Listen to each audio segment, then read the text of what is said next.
ಇಂದು ಸರಿಸಿ 3 ವರ್ಷದಿಂದ ಊರು ಕಾರ್ಬಾರ್ ಮಾಡ್ಕೊಂತ ಎಲ್ಲರ ಕಣ್ಣಲ್ಲೂ ಮಂಕುಬೂದಿ ತೋರಿ ತಮ್ಮ ಮನಸ್ಸಿಗೆ ಬಂದಂತೆ ಅಧಿಕಾರ ನಡೆಸ್ತಾ ಇರೋ ಈ ನಿನ್ನ ಮಾವನ ಸ್ವಾರ್ಥದ ಗತ್ತುಗಾರಿಕೆ ಅರ್ಥ ಮಾಡಿಕೊಳ್ಳಲಾರದಂತ ಅಯೋಗ್ಯ ಅಂತ ತಿಳ್ಕೊಂಡಿರೋ ನಮ್ಮನ್ನ. ಹಾಗಾದ್ರೆ ಪಾಟೀಲ್ ಯಾಕ್ರಿ ಪಾಟೀಲ್ ನಾನಾಗೆ ಮುಂದುವರೆದ ನಮಸ್ಕಾರ ಮಾಡಿದೆ ಅಂತ ಎಲ್ಲ ವಕ್ರ ದೃಷ್ಟಿಯಿಂದ ನಾನು ನೋಡ್ತೇನೆ. ಅಧಿಕಾರಕ್ಕಾಗಿ ನಾನೆಂದು ಆಸೆ ಪಟ್ಟವನಲ್ಲ. ನಮ್ಮೂರು ಹಾಗೂ 16 ಹಳ್ಳಿಯ ಜನರ ಕರುಣೆ ನನ್ನನ್ನ ಆ ಗತ್ತಿಗೆ ಮೇಲೆ ಕುಂದಿರಿಸಿ ಅಂದಾಗ ನಿಮ್ಮನ್ನ ಆ ಜಾಗದಾಗ ಕುಂದಿರಿಸಂತ ಈ ಪ್ರಜಾಪ್ರಭುಗಳಿಗೆ ಅನ್ಯಾಯ ಮಾಡಕತ್ತಿರಲ್ಲ ನೀವು. ವಾಪಸ್ ತಗೊಳ್ರಿ ಈ ಮಾತನ್ನ. ದೇವರ ಸಾಕ್ಷಿಯಾಗಿ ಹೇಳ್ತೀನಿ, ನನ್ನನ್ನು ನಂಬಿದವರಿಗೆ ನಾನು ಯಾವತ್ತೂ ಅನ್ಯಾಯ ಮಾಡಿಲ್ಲ, ಮಾಡೋದು ಇಲ್ಲ. ಸಾಕು ಬಾಯಿ ಮುಚ್ಚಿರಿ. ಮಾತಿಗೊಮ್ಮೆ ದೇವರು ದೈವ ಅಂತ ನುಡಿಯೋ ಈ ನಿಮ್ಮ ನಾಟಕನ ಅಧಿಕಾರ ಸಿಕ್ಕೈತಿ ಅನ್ನೋ ಒಬ್ಬರದಾಗ ಒಬ್ಬರನ್ನು ವಿಶ್ವಾಸಕ್ಕೆ ತಗೊಳ್ಳದೆ ತಮ್ಮ ಮನಸ್ಸಿಗೆ ಬಂದಂತೆ ಅಧಿಕಾರ ಮಾಡಿ ನಮ್ಮಂಥವ್ರನ್ನ ನಿಮ್ಮ ಕಾಲ ಕಸದಂಗ ಕಾಣೋ ಈ ನಿಮ್ಮ ದುರಾಡಳಿತದೊಳಗೆ ನಡೆಯುವ ಪ್ರತಿಯೊಂದು ಹಗರಣಗಳನ್ನೆಲ್ಲ ಬಯಲಿಗೆ ಎಳೆಯೋ ತನಕ ಬಿಡುವವನಲ್ಲ. ನಾನ್ಯಾರು? ಪಾಟೀಲ್, ವಿಷಕಂಠರಾವ್ ಪಾಟೀಲ್. ಹೇಳಿ ಕೇಳಿ ಮೊದಲ ನಾನು ಪಕ್ಕಾ ಬಿಲ್ಯಾಂಡ್ರಿ ನನ್ನ ಮಗ. ಊರ ಜನರ ಬೆಂಬಲ ಕಳ್ಕೊಂಡೆಲ್ಲ ಅನ್ನೋ ಸಂಕಟದೊಳಗೆ ಮತ್ಸರದ ಬುದ್ಧಿ ಸೇರಿಸಿ ನನಗೆ ಈ ರೀತಿ ತಾತ್ಸಾರದಿಂದ ಮಾತಾಡಿದ್ರಿ ಅಂತ ನಾನು ನಿಮ್ಮ ಬಗ್ಗೆ ತಪ್ಪು ತಿಳ್ಕೊಳ್ಳೋದಿಲ್ಲ.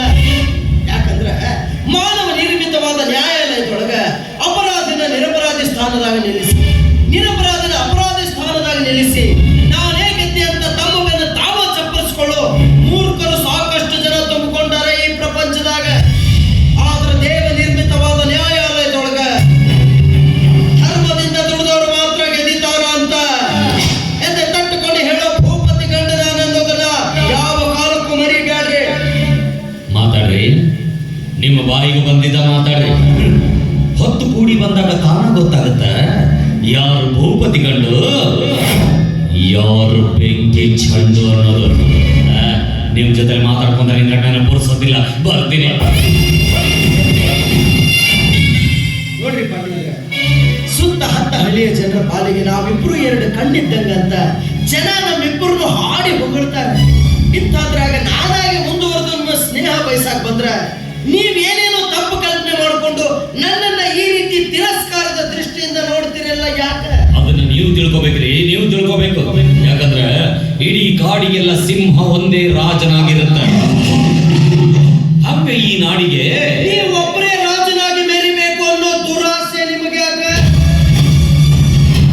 ಜನರಿಗೆ ಒಳ್ಳೆಯದನ್ನ ಮಾಡಬೇಕು ಅನ್ನೋರಿಗೆ ಅಧಿಕಾರನ ಬೇಕಂತೇನಿಲ್ಲ.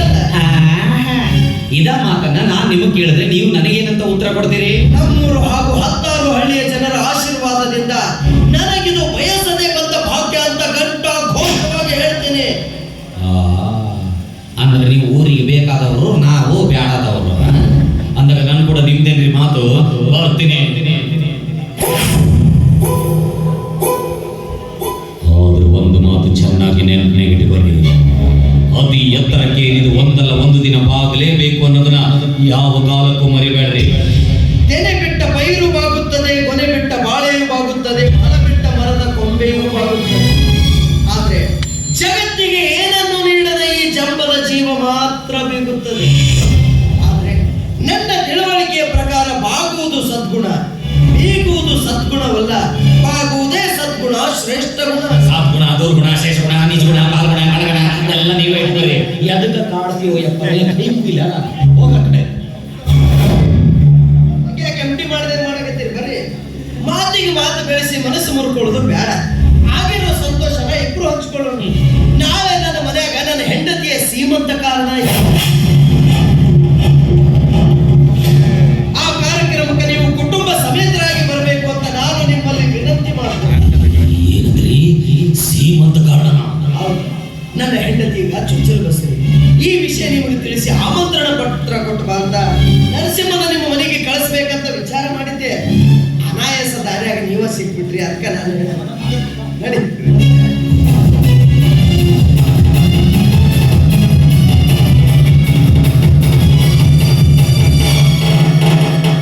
ಪಾಟೀಲ್ಜಿ, ನನ್ನ ಮಾತನ್ನ ತಿರಸ್ಕಾರ ಮಾಡಲಾರದ ಖಂಡಿತ ಪುರಸ್ಕರಿಸ್ತೀರಿ ಅಂತ ನಿಮ್ಮ ಮೇಲೆ ನನಗೆ ಸಂಪೂರ್ಣ ನಂಬಿಕೆ ಇದೆ. ತಪ್ಪಿಸ್ಬೇಡ್ರಿ.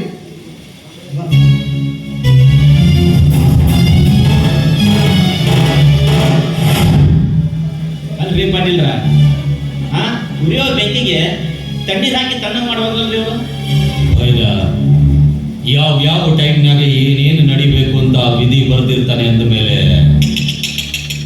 ಎಲ್ಲ ಅದರಂಗ ನಡಿಬೇಕಲ್ಲ. ಅಂದ್ರ ಅವ್ರು ಮಾಡಿದ ಮೋಸ ಬಂತು, ಅವ್ರ ಮನೆಗೆ ಹೋಗಕ್ಕೆ ಮನಸ್ಸು ಮಾಡಿದೆ.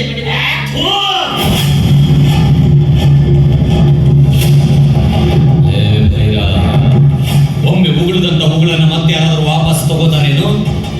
ಅವನ ಮೇಲೆ ನನ್ನ ಮನಸ್ಸ ಮುರಿದು ಹೋಗಿದ್ದೆ ಅಂದಮೇಲೆ ಕನಸಿನಾಗ ಸಹಿತ ಅವನ ಸ್ನೇಹ ಬೆಳೆಸೋ ಭಂಡ ನನ್ನ ಮಗ ಅಲ್ಲದೆ ನಾನು ಯಾರು ವಿಷಕಂಠರಾವ್ ಪಾಟೀಲ್. ಅದಿರ್ಲಿ, ನೀನ್ ನಮ್ಮ ಮನೆಗೆ ಹೋಗಿ ಬೈಕಿ ಬುತ್ತಿ ತಯಾರು ಮಾಡು ಅಂತ ಹೇಳಿ ನಾನು ಇಷ್ಟಾಗ ಬರ್ತೀನಿ. ನೋಡ್ರಿ, ನಿಮಗ್ ಮೋಸ ಮಾಡಿದ್ರ ಮನೆಗೆ ನೀವು ಹೋಗ್ಬೋದು, ನಾನು ಮಾತ್ರ ಶತ್ರು ಮನೆಗೆ ಬರೋದಿಲ್ಲ. ಬಹಳ ಬೇಜಾರಾಗೈತೆ ನನಗೆ. ಆರಾಮ್ ಒಂದ್ ರೌಂಡ್ ಒಂದು ವಾರ ಗೋವಾಕ್ ಹೋಗಿ ಮಜಾ ಮಾಡ್ಕೊಂಡ್ ಬಂದ್ಬಿಡ್ತೀನಿ.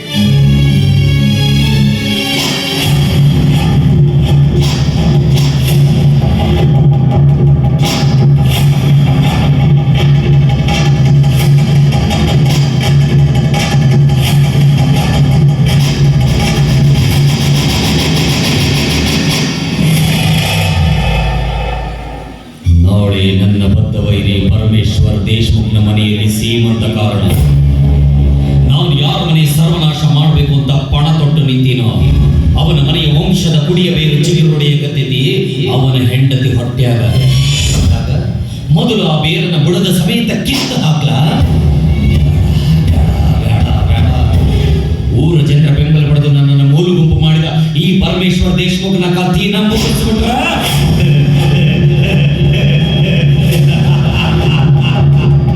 ಮಿಸ್ಟರ್ ಪರಮೇಶ್ವರ್ ದೇಶಮುಖ್, ಸೊಕ್ಕಿನಿಂದ ಸಿಕ್ಕನ್ನು ಮಾತನಾಡಿದ ನೀನು ನಿನಗರಿವಿರಲಾರ್ದಂಗ ಈ ಘಟ ಸರ್ಪದ ಹೆಡಿ ತುಳಿದು ಸಿಟ್ಟಿಗೆಂಪಿಸಿದೆ. ಇನ್ನು ಮುಂದೆ ನೋಡ್ಕೋ ನಿನ್ನ ಸಾವು ಅದು ಹೆಂಗ ಬರುತ್ತ ಅಂತ. ಎಲ್ಲ ಹಾವುಗಳು ತಲೆ ಎತ್ತಿದ್ರೆ ಈ ಕಾಳಿಂಗ ಸರ್ಪ ಮಾತ್ರ ಹೆಡೆ ಎತ್ತೋದು. ಪಾಟೀಲ್, ವಿಷಕಂಠರಾವ್ ಪಾಟೀಲ್, ಹೇಳಿ ಕೇಳಿ ಮೊದಲ ನಾನು ಪಕ್ಕಾ ಬಿಲ್ಯಾಂಡ್ರಿ ನನ್ನ ಮಗ.